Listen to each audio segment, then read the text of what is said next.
electric roller set එක කියලා. මේකේ rollers තියෙනවා එක එක size වලට. මේක ලොකුම roll එක. මේක තමයි ලොකුම size එක. එතකොට අපි මැද size එකේ roll එකක් තියෙනවා. මේක මැද size එකේ roll එක. එතකොට ඊළඟට චූටිම size එක තියෙනවා පුතේ. මේක තමයි පොඩිම size එක. එතකොට මේ roller set එකේ size කීපයකින් තියෙනවා. අපි දැන් කොණ්ඩේ අරන් තියෙනවා මේක ස්ථිර නෑ. මතක තියාගන්න මේක හොදපුවාම යනවා. නමුත් වෙඩින් එකට යන කෙනෙක්ට නැත්නම් මොකක් හරි මේ ෆන්ක්ෂන් එකකට ඒ වගේ තැනකට මේක හොඳයි. තනියෙන් කරගන්නත් පුළුවන් ගැටලුවක් නෑ. මේකට කියන්නේ ඉලෙක්ට්‍රික් රෝලර් සෙට් එක කියනවා. ඉස්සලාම වෝටර් ස්ප්‍රේ ටිකක් කරලා හරි නැත්නම් සිලිකන් චුට්ටක් ගාලා හරි කොණ්ඩේ ගන්න. මොකද මේකත් මේ හීට් එකත් එක කරන එකක්. දැන් මැෂින් එක ගහලා තියෙන්නේ. කරන්ට් එකට මැෂින් එක ගහලා තියෙන්නේ. මැෂින් එකට ගහපුවම මෙතන ස්විච් එක තියෙනවා. ස්විච් එකෙන් ඔන් කරලා තියෙන්නේ. දැන් මේක රත් වෙලා තියෙනවා. අපි දැන් ටිකක් වෙලා ගමන නිසා. එතකොට මේකේ රස්නෙට තමයි කොණ්ඩේ කලර් එක හිටින්නේ. තේරෙනවද? ෆන්ක්ෂන් කරන්න අවශ්‍ය නැහැ. මෙයා දැන් අපි හිතමුකෝ මෙයා ෆන්ක්ෂන් එකට යන්නේ කොහොමද? සයිඩ් පාර්ට් එකක් දාලාද නැත්නම් මිඩල් පාර්ට් එකක් දාලාද? කොහොමද නැත්නම් පොනි ටේල් එකද කියලා හරියට බලනවා. දැන් මෙහෙම ගත්තොත් අපි මෙයා දැන් සයිඩ් පාර්ට් එකට තමයි කොණ්ඩේ දාන්නේ කියලා හිතනවා. ඒත් මේ විදිහට අරගෙන මේකෙන් පොඩි පොඩි සෙක්ෂන් එකක් තමයි රෝලර් සෙට් එක අපි එක එක රෝලර්ස් තරම් මේකේ ඔතන්නේ. දානකොට හෙයාර් ස්ටයිල් එකක් දාද්දි පොනි ටේල් එකක් දාගන්න අවශ්‍යයි නම් බූල් බෑන්ඩ් එකක් දාන්න එපා. මොකද ඊට පස්සේ අපිට බූල් බෑන්ඩ් එක ගලවනකොට අපි යටින් කරගත්ත කර්ල් එක හරිය මොනවා නැති වෙන්න පුළුවන්. මේ විදිහට රබර් බෑන්ඩ් එකක් දෙපැත්තට හෙයාර් ක්ලිප්ස් දෙකක් දාගන්න. කොණ්ඩකට දෙකක් දාගන්න. හරිද? ඊට පස්සේ අපිට පොනි ටේල් එක දාන්න අවශ්‍ය තැනට හොඳට කෙස් ටික පීරලා අරගන්න.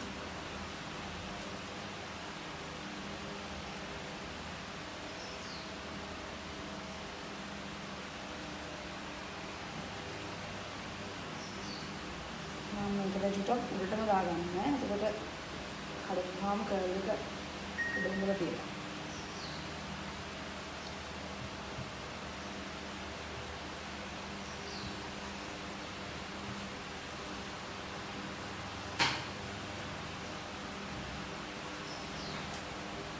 ඊට පස්සේ මේ විදිහට එක ක්ලිප් එකක් මෙහෙම දාන්න. ඇඟිල්ලක් චුට්ටක් තියාගන්න නැත්නම් ගැලවිලා යයි.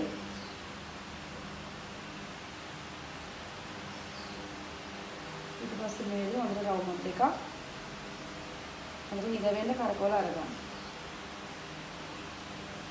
ඊට පස්සේ මේක මේ පැත්තෙන් ආයේ මෙහෙම ක්ලිප් කරන්න. දැන් මම බෝන්ඩර් එක දාගෙන ඉවරයි.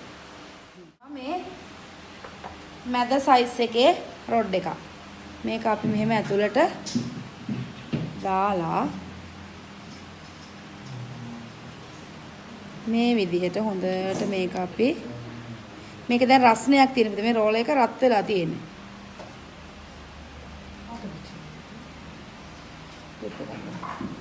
ඊට පස්සේ මේකට මේ විදිහට මෙහෙම ක්ලිප් එකක් ගහනවා. ඔන්න පළවෙනි රෝල් එක. මේ විදිහට හැම සෙක්ෂන් එකකම දැන් මේ මම ඔන්න මේ පොඩිම සයිස් එක.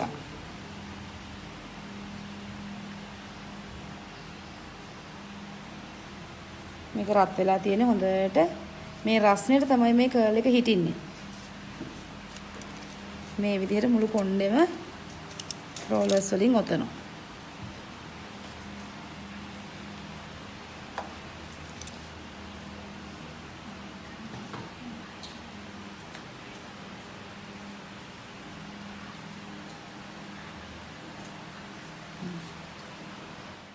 රෝලර්ස් ටික ඔතලා ඉවරයි. රෝලර්ස් ටික ඔතලා ඉවරයි. දැන් ඊට පස්සේ විනාඩි 5ක් විතර තියලා අපි මේ ටික ලෙහන්න ඕන. ලෙහනකොට ඊට පස්සේ කර්ල් එකක් හිටිනවා. මේක හෙයාර් ස්ප්‍රේ ටිකක් ගහලා හරි හෙයාර් මූව්ස් ටිකක් අත ගාලා හරි ලස්සනට කර්ල් එක තියාගන්න පුළුවන් ඈ. ලෙහුවහම බලන්න. ඔන්න දැන් මේ අපිට පුළුවන් මේ යටින් ඉස්සලාම අපි අවසානට අර මුලින්ම ඔතපු ටික තියෙනවානේ. ඒවා හිමීට ලෙහාගෙන එන්න පුළුවන් පුතේ. ඒවා දැන් සෑහෙන වෙලාවක් ගිහිල්ලානේ. අන්තිමට ඔතපු ටික අවසානට ගලවන්න. ඒවා ගලවනකොටත් හරි පරිස්සමෙන් ගලවන්න ඈ.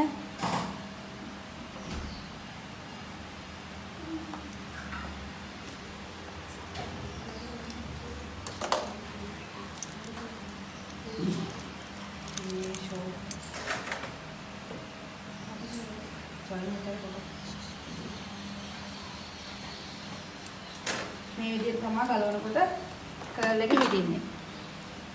මේක අපි සෙට් කරගන්න විදිහ අනුව තමයි තියාගන්න කාලය තීරණය කරන්න පුතේ. අපි හේර් ස්ප්‍රේ ගහලා හරි මං කිව්වා මූස් ටිකක් අත ගාලා හරි තියාගන්න කාලය තීරණය කරන්න.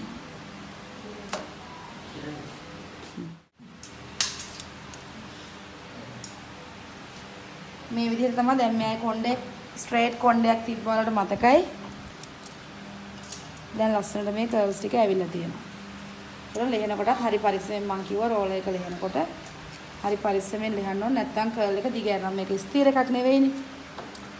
ඒ නිසා ඒක දිග ඇරෙන්නේ නැති වෙන්න හරි පරිස්සමෙන් ලෙහන්න. දැන් මේ තමයි මේ කර්ල් එක. මේ පොන් ටේල් එකේ තියෙන එක. මං අර පොනි ටේල් එක මේ විදිහට සෙට් කරගන්න කිව්වේ පුතේ. මේක ඊට පස්සේ නිකම්ම මේ විදිහට ගලවන්න පුළුවන්.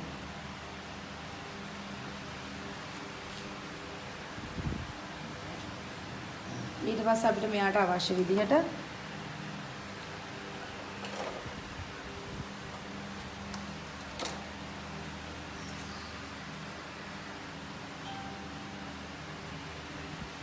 හේර් ස්ප්‍රේ එකෙන් පුතේ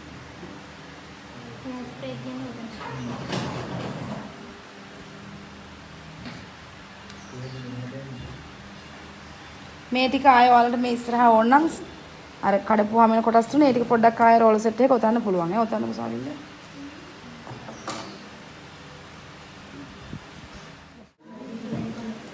හරි.